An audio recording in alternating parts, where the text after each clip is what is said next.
चलिए भाई, आप स्टॉक स्पेसिफिक तड़का ऐड करने के लिए, खबरों पे बातचीत करने के लिए हर्षदा आपको आपकी स्क्रीन पे नजर आएंगी। हर्षदा, हाय, गुड मॉर्निंग। एक मॉर्निंग टाई आशीष। से फायदा नहीं हो सकता था, अगर दमखम कम पड़ता तो हर्षदा ने टॉप भी पहन लिया। लीजिए एमसीएक्स पहना। ट्राउजर नहीं मिली मेरे को ग्रीन, नहीं तो वो भी पहन लेती आशीष। हाँ, हम सब कुछ करने को है तैयार ना। हाँ, एमसीएक्स के लिए थोड़ा सा सेटबैक है क्योंकि पूरी तैयारी थी। मंगलवार से दरअसल उस नए प्लेटफॉर्म पर कामकाज और ट्रेडिंग शुरू करने की, लेकिन यहाँ पर सेबी ने दरअसल इनको कहा है कि कुछ समय के लिए रुक जाइए, इस समय लाइव मत जाइए अपने कमोडिटीज डेरिवेटिव प्लेटफॉर्म पर। अब मामला क्या है? मामला ये है कि दरअसल Chennai financial markets and accountability ने एक पिटिशन दरअसल दाखिल की है मद्रास हाई कोर्ट में। वो मामला अभी भी पेंडिंग है। ये जो चेन्नई फाइनेंशियल मार्केट्स एसोसिएशन है, उनका मानना है कि कुछ टेक्निकल डिफिकल्टीज आती हुई दिखाई देंगी, इसीलिए वो कोर्ट पहुंचे हैं और वो नहीं चाहते कि इस पर्टिकुलर नए प्लेटफॉर्म पर इस समय एमसीएक्स जाए। उसके मद्देनजर सेबी कह रहा है कि जो ये सीएफएमए रेस कर रहा है उसकी जांच सेबी की टेक्निकल बॉडी करती हुई दिखाई देगी और उनकी बैठक अगले कुछ दिनों में होने के आसार बनते दिखाई दे रहे हैं। तब तक और जब तक मद्रास हाई कोर्ट से ये मामला डिस्पोज नहीं होता, इस पर्टिकुलर प्लेटफॉर्म पर कामकाज नहीं शुरू होना चाहिए। एमसीएक्स ऑफ कोर्स ये कह रहा है कि तब तक हम इस पर्टिकुलर प्लेटफॉर्म पर मॉक टेस्ट करते रहेंगे, लेकिन क्लियरली जो टाइमलाइन था वो मीट नहीं कर पाएंगे और एक और दफा डीले। बहुत डिटेल में चर्चा हुई है। मयूरेश, तो हम सब तैयारी कर रहे थे, 2 तारीख को मॉक होता, जब छुट्टी से लौट के आते अगले दिन वो ट्रेडिंग शुरुआत हो जाती। अब तो मामला फिर पेंच फंसता हुआ। एमसीएक्स पे आप लोग क्या कर रहे हो? बहुत सी तेजी 2100 के आसपास आके खड़ा हुआ और ये डिसअपॉइंटिंग न्यूज इस स्टॉक के लिए। नहीं, ऑब्वियसली ऐसी आई थिंक जैसे अनुज जी ने अपने कमेंट्री में कहा, एक सेंटिमेंटली नेगेटिव न्यूज है और जो वॉल्यूम एक्शन हुआ है, प्राइस एक्शन हुआ है, ये काफी सब्सटेंशियल है ये कंपनी के लिए। ऑब्वियसली आई थिंक जो एक अंडरलाइंग फैक्ट होती है कि जो एवरेज डेली टर्नओवर होता है, जिसे एडीटी कहते हैं, इसमें with new options contracts being introduced, that can probably have a good say in the coming few quarters. But वो तब की तब बात है। I think with this news obviously sentimental negative है और स्टॉक अच्छा खासा चल भी चुका है in the past few months and weeks. तो हमें लगता है आई थिंक थोड़ा कॉशियस रहना चाहिए with the news flow that is surrounding the stock. Okay, cautious रहना चाहिए।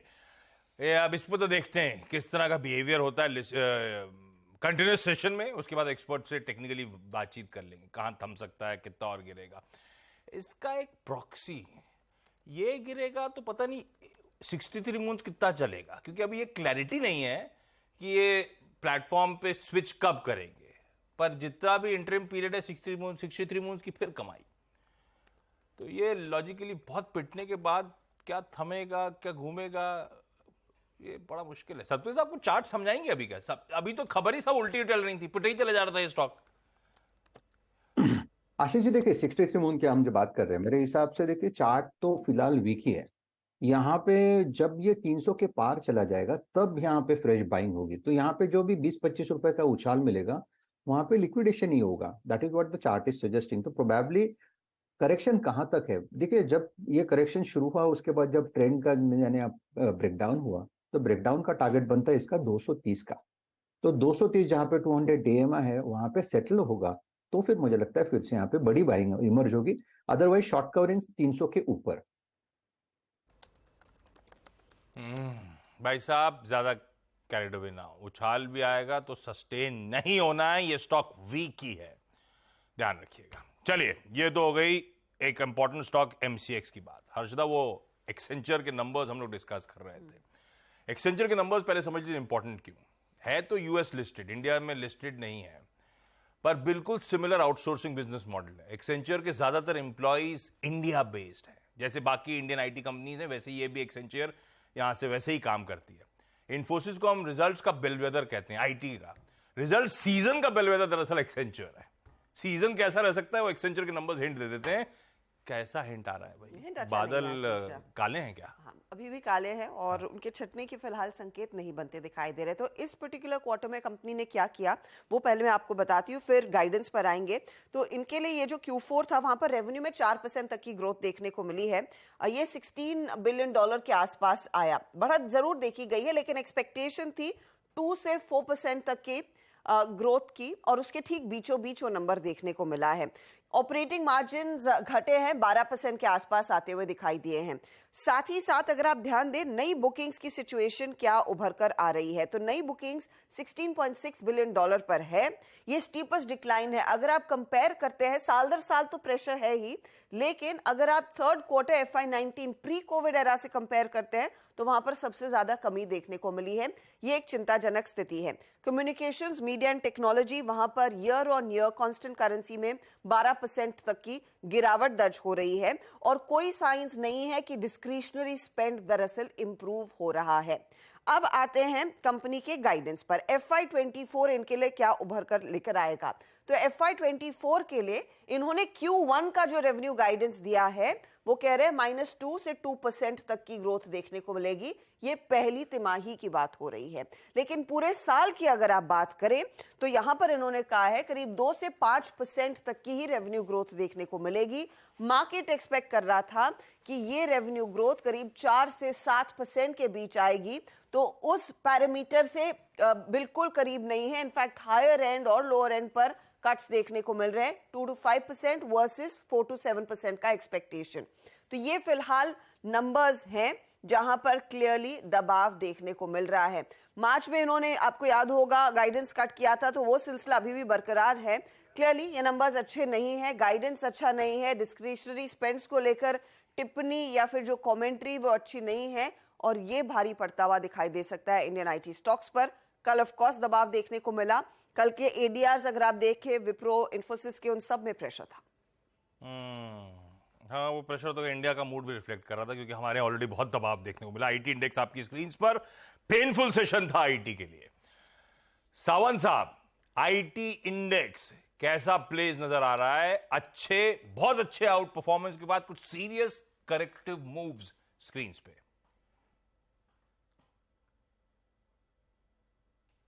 सावंत साहब, अनम्यूट करना है।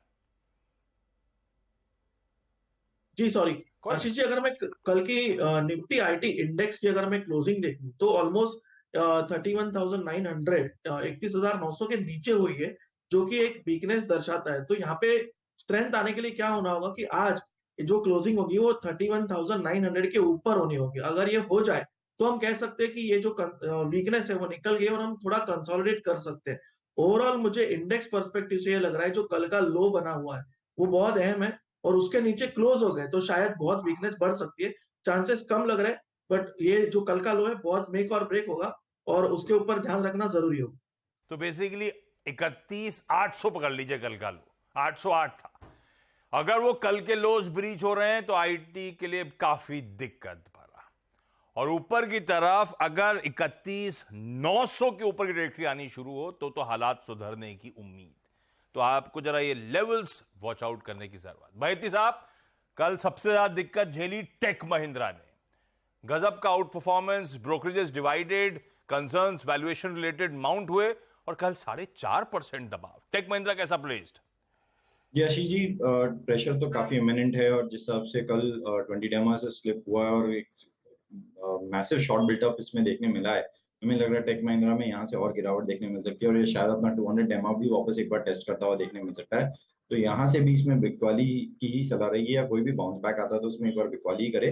मुझे लगता है इसमें 1175 एंड 1150 तक के भी टारगेट्स देखने मिल सकते हैं, जो ऊपर स्टॉप लॉस मेंटेन करना और 1270 का एक एसएल मेंटेन करे शॉर्ट्स में। अच्छा, लाल बाग हजदा के पीछे दिखाइए स्क्रीन पे, दिखेगा कैरेक्टर साहब? ये देखिए, लाल बागचा राजा के वो विसर्जन शुरू हो चुका है। दिखाएंगे नहीं क्या? ये देखिए, ये समुद्र में जा रहे हैं। चलिए भाई, ये विजुअल्स रह के दिखाते रहेंगे हम आपको। लेकिन अब वो कल जो CNBC आवाज के इस प्लेटफॉर्म पे एक एक्सक्लूसिव न्यूज आपने सुनी थी, चोलमंडलम का QIP इशुएंस। शाम को उस खबर पे मुहर लगी। QIP CCDs के जरिए फंड रेजिंग की तैयारी। हजदा, क्या अपडेट्स? 2000 करोड़ तक का ये QIP और कंपल्सरी कन्वर्टेबल डिबेंचर्स के जरिए फंड रेज का इरादा है और फ्लो प्राइस 1200 रुपए प्रति शेयर तय की गई है। इंडिकेटिव प्राइस पर आपने फोकस करना है, वो 1180 रुपए प्रति शेयर है। तो कल की क्लोज की कंपैरिजन में 3.3% का डिस्काउंट आता हुआ दिखाई दे रहा है। 4 अक्टूबर को कंपनी मिलेगी और ऑफ कोर्स वो प्राइस डिसाइड की जाएगी, लेकिन जैसे हम सुन रहे हैं कि मार्केट में इस पर्टिकुलर QIP को लेकर काफी ज्यादा चर्चा है, काफी इंटरेस्ट है और बाजार शायद हाथों हाथ लेता हुआ दिखाई दे सकता है। अच्छा खासा फंड रेस कंपनी करती हुई दिखाई देगी, तो वो स्टॉक आप रेडार पर रखें। है रडार पे। टेक्निकली पूछने की जरूरत है नहीं, बहेती साहब का आज का टॉप कॉल यही है। डायरेक्टर साहब वो प्लेट दिखा दीजिएगा बहेती साहब की। बहेती साहब की मतलब जो प्लेट पिक्स की थी वो दिखाइएगा, तो आपको लेवल समझ में आ जाएंगे कहाँ नजर रखनी है। मयूरेश, फंड रेजिंग हो रही है और कहा जा रहा है भाई बहुत इंटरेस्ट है। ये चोला को लेकर आप लोग का फंडामेंटल व्यू क्या बन रहा है? तो काफी पॉजिटिव है, we are optimistic on the stock. ये हमारे रिसर्च फोकस लिस्ट में भी है, तो एक क्लियर डिस्क्लेमर। दो चीजें, एक with the fund raise balance sheet already तगड़ी है, बट जैसे इन्हें डिमांड दिख रहा है, क्योंकि पिछले तिमाही के कॉन कॉल में अगर मैनेजमेंट की आप कमेंट्री सुने तो दे वर वेरी वेरी होपफुल। जो AUM ग्रोथ है और जो डिसबर्समेंट ग्रोथ है वो इतनी स्ट्रांग उन्हें विटनेस हो रही है कि they probably need to strengthen their balance sheet a little bit more. दूसरा, आई थिंक जो प्रेशर्स थे कोविड काल में एसेट क्वालिटी को लेके, that is coming down substantially, और जो क्वेश्चनिंग कर रहे हैं ये with provisioning that is increasing on their balance sheet as well, कहीं ना कहीं आई थिंक रिटर्न रेशियोज को सहारा मिलेगा। तो विद इन द NBFCs हमें एट मार्केट स्पिन इंडिया लगता है Chola is the best place stock का। वैल्यूएशंस आप हमेशा आर्ग्यू कर सकते हैं कि थोड़े महंगे हो सकते हैं compare to its peers, but I think qualitatively numbers भी वैसे ही डिलीवर कर रहे हैं, तो हम काफी पॉजिटिव रहेंगे। फंडामेंटली काफी पॉजिटिव, टेक्निकली व्यू आपकी स्क्रीन पे आ चुका है। रखिए स्टॉक को रडार पे। अच्छा, रिसर्च फोकस लिस्ट मतलब आपकी टीम जिन स्टॉक्स को एक्टिवली ट्रैक करती रहती है? बिल्कुल, और इसमें हमारी जो ग्लोबल इंस्टीट्यूशंस हैं इसको भी हम सर्विस करते हैं, तो उनके पास भी आइडिया। ओके, चलिए अब ये चोला के बाद चला जाए। एक इंटरेस्टिंग अपडेट कल शाम को आ रहा था नवीन फ्लोरीन को लेकर। हर्षदा, क्या खबर है? कंपनी के जो MD है राधेश वेलिंग, उन्होंने इस्तीफा दे दिया है। ये इस्तीफा इफेक्टिव ऑफ कोर्स 15 दिसंबर से होगा, लेकिन तब तक कंपनी ने सुधीर आर देव को एक एडिशनल डायरेक्टर कंपनी के तौर पर नियुक्त कर दिया गया है। अब इनकी खासियत यह है कि 2018 में दरअसल इन्होंने कंपनी को ज्वाइन किया था और हाल ही में इन्होंने एक बड़ा कैपेक्स प्रोग्राम दरअसल अनाउंस किया था 2000 करोड़ तक का, और ये लीड करना चाहते थे कंपनी की ग्रोथ को। अब आप देखिए 2018 से लेकर अब तक इनके कार्यकाल में रेवेन्यू में करीब 127% तक की ग्रोथ देखने को मिली, मुनाफा 108% बढ़ता हुआ दिखाई दिया। तो एक्सेप्शनल परफॉर्मेंस रही थी इनके अंडर नवीन फ्लोरीन की। अब सवाल यही है कि यहाँ से आगे क्या ये बरकरार रहेगा या नहीं। मार्केट को लेकर मार्केट में जो लोगों की बयान आए हैं वो यही है कि ये कैपेक्स प्रोग्राम मिस्टर वेलिंग ही स्पीयर हेड कर रहे थे, तो इनका जाना दरअसल एक शॉक रह सकता है, थोड़ा सा झटका लग सकता है स्टॉक पर। तो अच्छे MD और CEO थे, अच्छे लीडर थे, इनके अंदर कंपनी ने बहुत अच्छा ग्रो करा 2018 ऑनवर्ड्स, तो जाएंगे तो मूड बिगड़ेगा थोड़ा सा स्ट्रीट का। मूड बिगड़ेगा तो गाबा सर, ये स्टॉक चार्ट्स पे कैसा प्लेस्ड? क्या पोजीशनिंग ऐसी कि गिरावट में खरीदारी करने का मन? अगर हाँ तो कौन सा स्तर आपको कंफर्ट देगा, या फिर लग रहा है ये वीकनेस में ही है और दबाव गहराएगा? वेल, अब तो वीक है, जब तक स्ट्रेंथ नहीं देगा नवीन फ्लोरिन की, मैं तो हाथ लगाना नहीं है। लोअर लेवल्स पे पॉसिबल है कि 4200 है, वहां पर रुक सकता है, वहां रुक सकता है। अगर वहां पर स्ट्रेंथ देगा तो खरीदना है, ऐसे रुकेगा इसलिए वो एंटिसिपेशन नहीं खरीदेंगे। Trade what you see not what you think, वो थिंकिंग को छोड़ देना चाहिए। फिलहाल वीक है नवीन फ्लोरिन। मेरी स्पॉटलाइट में भी है एक्चुअली, हिंट दे रहा हूँ। अच्छा। लेकिन बड़ी गिरावट आएगी इसमें आज, क्योंकि जैसा हर्षदा बता रही थी, लीडरशिप चेंजेस बहुत मैटर करते हैं और कंपनियों के लिए, और मार्केट बहुत इन चीज़ों पर पैनी नजर रखता है। अच्छा, इसमें एक और चीज़ होगी, ये जा कहाँ रहे हैं, अब मार्केट इसका कयास लगाएगा। पता चला कि जहाँ जा रहे हैं वो स्टॉक फटेगा, फिर अगर लिस्टेड कंपनी में जा रहे हैं तो उस पर भी ध्यान रखिएगा कि कहाँ जा रहे हैं। इनके पास फ़ोन नंबर आप लोग ट्राई करके बताइएगा हमको भी। नवीन फ्लोरीन रडार पे रखिए भाई, आज शायद दिक्कत में आता हुआ ये स्टॉक नजर आएगा, और गाबा सर कह रहे हैं वैसे ही वीक था। जब तक वीक है इसमें कोई हाथ डालने की जरूरत नहीं। जब मूड बदलेगा पैनल बता देगा आपको, तब सोचा जाएगा। बाकी के सारे स्टॉक्स की न्यूज आज अक्टूबर के सितारे लेकर आऊंगा थोड़ी देर में। आज के बाकी स्टॉक्स की न्यूज आशीष, सारेगामा पर नजरें रखनी चाहिए क्योंकि सारेगामा दरअसल डिजिटल फुटप्रिंट को बढ़ाना चाहती है और उन्होंने एक बहुत ही इंटरेस्टिंग एक्विजिशन किया है। पॉकेट एसेस नाम की एक कंपनी है जो डिजिटल कंटेंट प्रोवाइड करती है, उसमें 52% हिस्सेदारी 174 करोड़ में ऑल कैश डील में खरीदी है। अगले कुछ महीनों में बाकी 41% प्री डिसाइडेड मल्टीपल्स पर खरीदी जाएगी। साथ ही साथ कंपनी बेसिकली इस पॉकेट एसेस को 340 करोड़ पर वैल्यू कर रही है। अब पॉकेट एसेस की खासियत यही है, रेवेन्यू फ्रॉम ऑपरेशंस FY23 में 100 करोड़ के ऊपर थे। डिजिटल फोकस है, youth focus digital content create करते हैं। 3000 से ज्यादा IP कंटेंट पीसेस इनके पास रेडी है। Filter copy, nutshell, dice media, gobble, इनके नाम से दरअसल इनका कंटेंट मार्केट में आता है और कई सारी OTT प्लेटफॉर्म्स पर इनका कंटेंट वैसे भी गया है। लिटिल थिंग्स जो नेटफ्लिक्स पर बहुत बड़ी हिट थी और उसी ने इनफैक्ट पॉकेट एसेस को लाइमलाइट में लाया था या फिर डाइस मीडिया को लाइमलाइट में लाया था, इसी कंपनी की तरफ से बनी गई है और वो दरअसल अब सारेगामा के डिजिटल कंटेंट बिजनेस का हिस्सा बनती हुई दिखाई देगी। तो ये इनफैक्ट इंपॉर्टेंट है सारेगामा के लिए। स्टॉक वैसे भी कल 4% ऊपर था। पॉकेट एसेस वैसे फेमिलियर लगता है आपको? पॉकेट एसेस का ओरिजिन कहाँ से हुआ होगा? नहीं, जो लोग पोकर खेलते हैं ना, उसमें अगर आपके पास 2 एसेस हो तो उसको बोलते हैं पॉकेट एसेस। वो पोकर का सबसे स्ट्रांग हैंड होता है, इसके लिए वो पॉकेट एसेस का टर्म ओरिजिनेट वहाँ से हुआ था। तो ये इनफैक्ट सारेगामा के लिए एक बहुत ही स्ट्रॉन्ग हैंड हो जाएगा इस एक्विजिशन के बाद। अच्छा, अदानी ग्रीन रेडार पर रखिएगा क्योंकि कल Abu Dhabi international holding company ने एक प्रेस रिलीज शेयर की जहां पर उन्होंने कहा है कि वो कुछ हिस्सा दरअसल अदानी ग्रुप कंपनियों में जो अदानी ग्रीन एनर्जी है और अदानी एनर्जी सॉल्यूशंस है उसमें बेचते हुए दिखाई दे सकते हैं।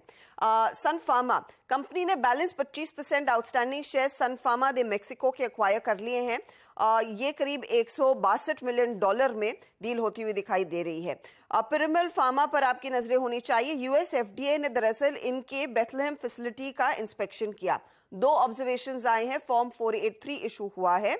यहां पर कोई भी डेटा इंटीग्रिटी इश्यूज नहीं है, तो वो एक पॉजिटिव है। कुछ सिस्टम इंप्रूवमेंट की जरूरत है, US FDA ने कहा है। हैप्पीएस्ट माइंड आप रेडार पर रखेंगे। कंपनी के प्रोमोटर अशोक सूता ने कल करीब ब्लॉक डील में 1.1% हिस्सेदारी ऑफलोड की है। ये करीब 115 करोड़ के आसपास तक का सौदा हुआ था। इनका हिस्सा अब 50% के आसपास है, 40% के नीचे नहीं लाएंगे। क्विक हील टेक्नोलॉजीज में सिक्वोया कैपिटल ने क्लीन आउट ट्रेड किया, जहां पर बाकी बची हुई 3.4% हिस्सेदारी इन्होंने बेची। कार्निलियन एसेट ने करीब 7.5 लाख शेयर उस पर्टिकुलर सौदे में खरीदे हैं। इमामी भी आज खबरों में है। कंपनी दरअसल जूस कैटेगरी बिजनेस में एंटर कर चुकी है एक एक्विजिशन के जरिए। एलो फ्रूट दरअसल एक्वायर कर रहे हैं। जो एक्सियम आयुर्वेदा कंपनी है उसमें 26% तक का ये स्टेक खरीदेंगे। अब एक्सियम के पास अंबाला में मैन्युफैक्चरिंग फैसिलिटी है, जम्मू में मैन्युफैक्चरिंग फैसिलिटी दरअसल ये सेटअप करते हुए दिखाई देंगे। NLC आज रेडार पर रखिएगा। 800 मेगावाट के coal based thermal power plants 3 setup करेंगे ओडिशा में। यहां पर PPA भी साइन किया गया है ग्रिड कंपनी के साथ 400 मेगावाट के लिए। उनो मिंडा ने दरअसल एक इकाई है इनकी, वहां पर हिस्सा और बढ़ाया है। 50% स्टेक था वेस्टपोर्ट में, वो बढ़ाकर 76% पर ला रहे हैं।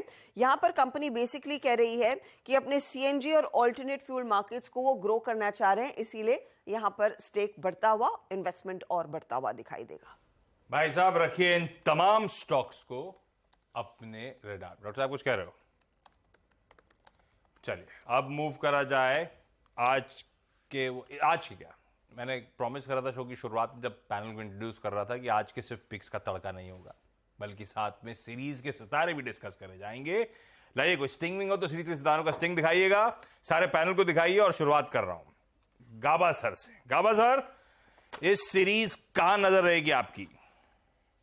इस सीरीज में रहेगी शॉर्ट साइड और वो है, स्टॉक का नाम है वेदांत।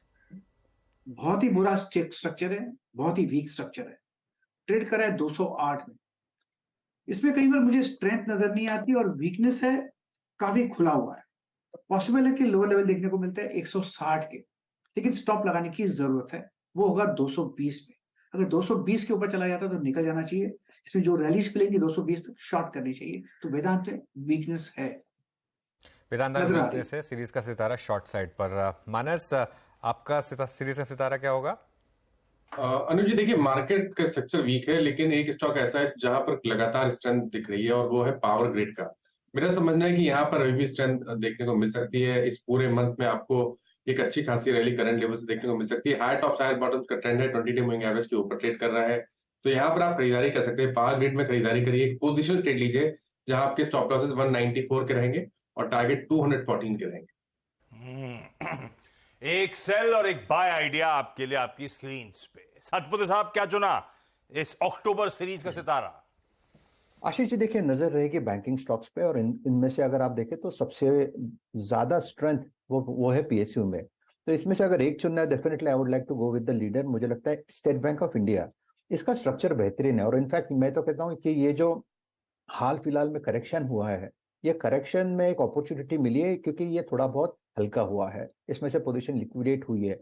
590 के आसपास ये करंट प्राइस दिख रहा है यहाँ पे, लेकिन मैं ये कहूंगा कि आप इसमें थोड़ा थोड़ा एक्यूमुलेट करें, ना कि एकदम से जंप करें। तो ये 580 590 ये इसका एक्यूमुलेशन जोन है, तो आपको एसबीआई एक्यूमुलेट करना है विद स्टॉप लॉस ऑफ 570। आपका जो टारगेट होना चाहिए वो रहेगा 630 का। ओके, क्विकली आगे बढ़ूंगा। बैती साहब, आपका पिक।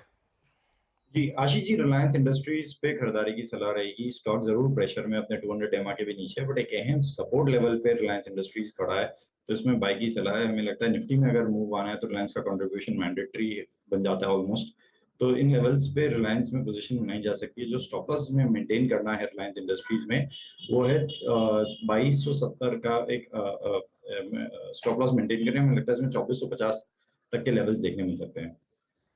जल्दी खत्म करना था, डिस्क्लेमर देना पड़ेगा। बैती साहब ने रिलायंस की बात कर दी, स्क्रीन पे आ गया है। चैनल का स्वामित्व प्रबंधन रिलायंस इंडस्ट्रीज के पास है। एक इंडिपेंडेंट एडवाइजर से बातचीत कर लीजिएगा। सावंत साहब, रडार पे क्या?